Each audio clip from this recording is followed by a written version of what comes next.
Hello guys, कशा आहात तुम्ही? आज मी गेले होते डोसा खायला साकी नाक्याला. मस्त डोसा हे अंकल बनवू लागले यार. म्हणजे इतकं फटाफट बनवू लागले ना, इतके ऑर्डर्स कसं झेलतात हे लोक, म्हणजे मला कळतच नाही. इतकं ऑसम काम करू लागले. इथे चटण्या टाकू लागले, शेजवान चटणी, मसाला टाकू लागलं. मला तर तोंडाला पाणी सुटलं होतं गाईज की मस्त पैकी हे लोक.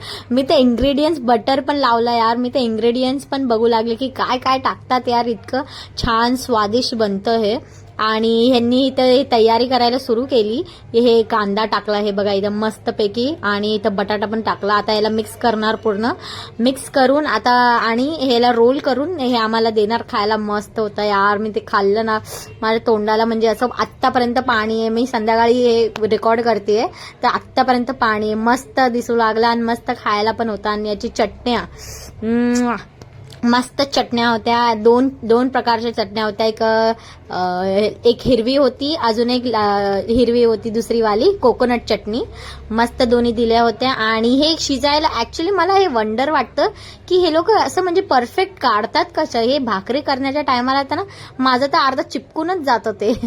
बट आय गेस या लोकांना प्रॅक्टिस असतं, हे सगळं प्रॅक्टिस करूनच हे करतात. या लोकांना सवय असते म्हणून त्यांना काही वाटत नाही. बघा मस्त रोल करतायत हे, आणि एकदम मस्त प्रॉपर काढलं. एक पण जे असतं ते चिपकलं नाहीये त्यांच्या याच्यात. मस्त तेल वगैरे टाकून केलंय, आणि याचे 4 पीसेस केलेत. आणि आता हे 4 पीसेस करून हे आता आम्हाला प्लेटमध्ये सजवणार आहे. हे बघा, आणि प्लेटमध्ये काढलं, एका साईडला काढलं. आणि मी तिथं उभीच होते बाय, मी बघू लागले यार मस्त.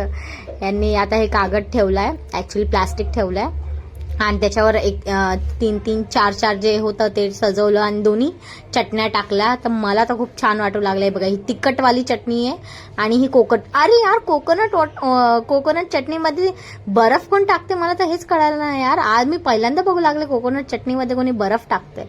बट त्यांचं युनिक स्टाईल होता आय गेस ते. आणि म्हणे हे लोक खायला खूप येतात 5:30 नंतर, तर खूप गर्दी लागते डोसा खायची. मी म्हटलं अरे वा, जर तुम्हाला आवडला असेल तर या तुम्ही पण पाईपलाईनला.